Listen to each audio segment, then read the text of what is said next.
교과서 208페이지를 잠깐 펴도록 합시다.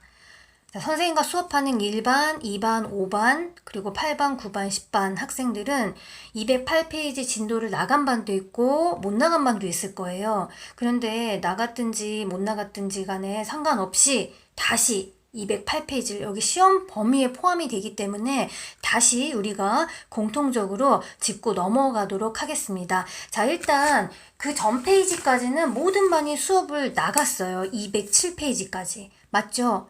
만약에 207페이지까지 우리는 진도를 안 나갔다 하는 반이 있으면은 선생님에게 꼭 이야기를 해서 다시 내용을 체크할 수 있도록 바라고요. 오늘은 208페이지에 현대사회에서 전통문화가 갖는 의의를 한번 보도록 하겠습니다.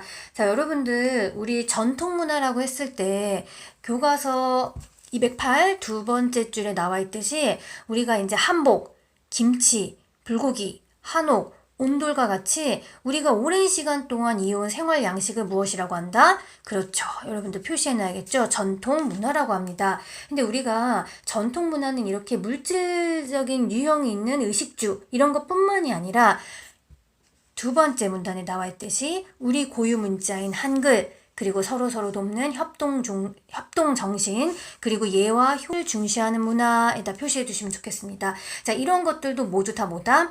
전통문화입니다. 자, 여러분들 세 번째 문단은 전통문화의 의의에 대해서 이야기를 하고 있는데요. 우리가 전통문화라는 것은 우리 모든 사회 구성원들이 공유하고 있는 거예요. 그렇다 보니까 이 전통문화는 사회 구성원들 간의 유대를 강화시키고, 자, 표시, 그리고 사회 통합에 기여한다.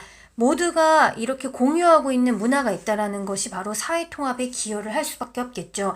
자, 그리고 우리가 여러분들 교과서에 이제 고려청자의 아름다움에 놀라고 또 사물놀이 흥겨워하는 외국인들, 그렇죠. 우리의 전통 문화를 보고서 감탄하고 즐거워하고 흥겨워하는 외국인들을 봤을 때 우리가 좀 뭔가 어떤 자부심이 느껴진다라는 거예요. 그게 이제 바로 전통 문화라는 거는 사회 구성원들의 자긍심을 고취시킨다, 높여준다라는 거죠. 자긍심을. 자, 여기다 표시해야겠죠. 자, 그 밖에도 전통 문화는 대외적으로 바깥으로 봤을 때는 우리의 전통 문화, 한복, 김치, 그리고 우리의 어떤 문화들이 바깥으로 수출되거나 어떤 대외적으로 이제 나갔을 때 우리의 이미지를 높일 수 있고, 또 표시해 주시고요. 부가가치가 높은 문화산업 육성에도 기여할 수 있다. 이것이 바로 전통문화가 갖는 의의입니다. 여러분들 밑에 알아볼까요를 조금 더 자세하게 한번 우리가 보도록 할 텐데요. 이제 우리 전통문화의 정신적인 자산, 여러분들 항상 내용을 볼 때 제목을 선생님 보라고 했습니다. 자, 우리 전통문화의 정신적인 자산이 무엇인지를 살펴보자는 건데요. 두 가지 맥락에서 이제 설명을 하고 있습니다. 첫 번째는 뭐냐면은 우리나라는 농사 중심의 농경사회, 자, 표시를 해둡시다. 그렇죠. 우리는 특히 벼농사, 논농사 중심의 사회였어요. 근데 우리가 벼농사를 할 때는 사실 노동력이 굉장히 많이 들어가요.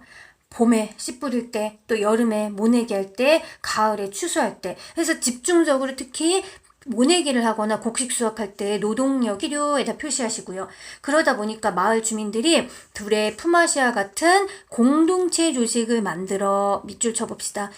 자, 그래서 마을에 어떤 공동일, 그리고 우리가 뭐 김장철에도 함께 서로 일손을 이렇게 왔다 갔다 도와주는 그런 모습들. 자, 우리가 그런 것을 무엇이라고 합니까? 바로, 그렇죠. 여기다 표시해 봅시다. 상부상조의 문화에다 표시해 봅시다. 상부상조는 무슨 뜻이죠? 그렇죠. 서로 돕는다는 의미잖아요. 자, 우리가 이렇게 상부상조의 문화가 사실 지금까지도 계승되고 있어요. 여러분들 우리가 슬픈 일, 기쁜 일 있을 때, 우리가 애경사, 경조사가 있을 때 많은 사람들이 참석해서 축하, 그리고 위로를 건네는 문화.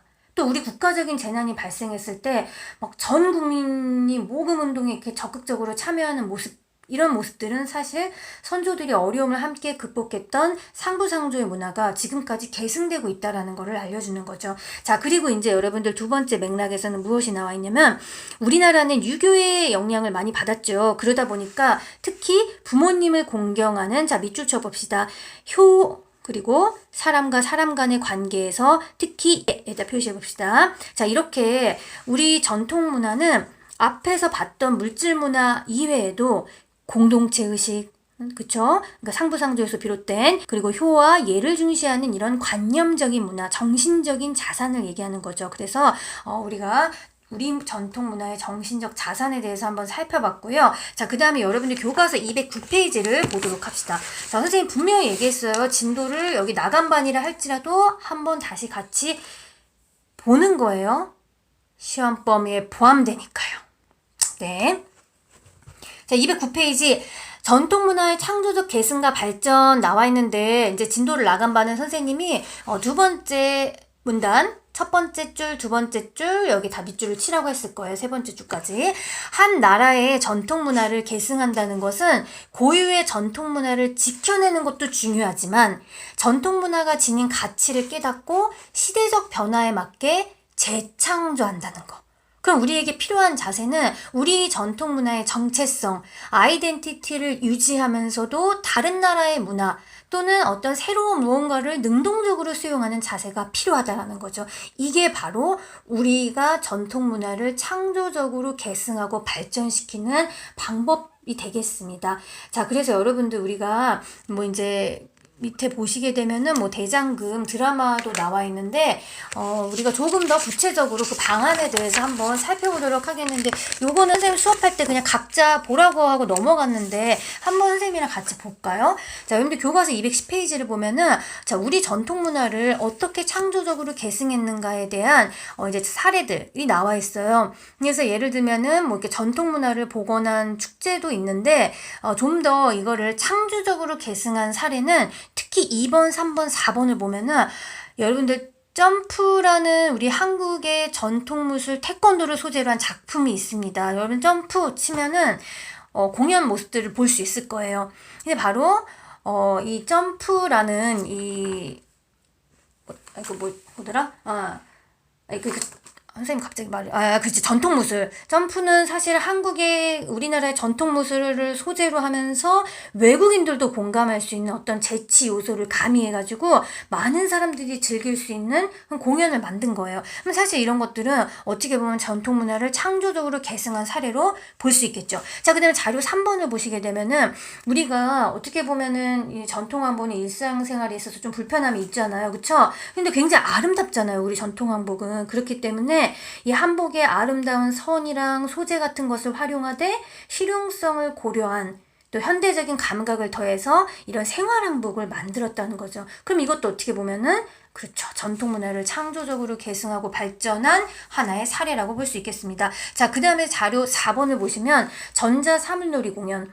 우리 여기 일렉트릭 사물놀이 밴드 실제 있는 밴드예요. 근데 이제 이 밴드가 전통적인 사물놀이랑 서양의 전자악기를 접목해서 우리 음악에 담긴 흥을, 사실 우리 전통적인 그 흥과 사물놀이를 젊은 사람들이 많이 즐기진 않잖아요. 그런데 이런 전자 일렉트릭을 접목하면서 있는 전자음악으로 표현한 것도 전통 문화를 창조적으로 계승하고 발전시킨 사례라고 볼 수 있다라는 거죠. 자, 그리고 여러분들 이제 보시면 211페이지에 내용 확인하기. 자, 여러분들 문제 2번 같이 짚고 넘어갔죠. 진도를 나간 바는. 자, 진도 나간 반이든 안 나간 반이든 간에 우리 다시 한번 문제를 짚어보면은, 자, 문화동화. 자, 여러분들 문화동화는 어디에다 표시해야 될까요?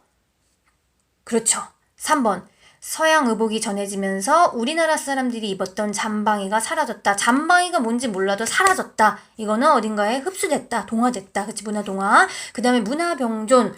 자, 문화병존은 우리나라에서는 한의학과 별도로 서양의학이 자리 잡고 있다. 그렇죠. 공존하고 있다라는 의미로 받아들이시면 되겠죠. 그 다음에 문화융합은 그렇죠. 2번 침대 플러스 온도, 새로운 형태의 문화가 만들어졌다. 자, 문제 3번의 내용은, 본문 내용은 여러분들이 각자 읽어보시면 되겠는데요. 결국은 하고자 하는 말은 전통 문화를 창조적으로 계승하고 발전시키는 게 중요하다 라는 말이에요. 그리고 그런 사례로 난타 공연이 나와 있죠. 난타는 어떻게 보면은 그 서양 요리를 하는 퍼포먼스 안에서 우리 전통 사물놀이 리듬, 그리고 피아노 반주, 재즈도 나오고요. 그러니까 사실 이것도 굉장히 전통 문화를 창조적으로 계승한 하나의 사례로 꼽을 수가 있겠다라는 거죠.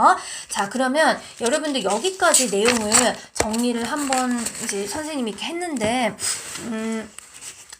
일단 다음 단원은 선생님이 끊어서 또 여러분들 듣도록 하겠습니다.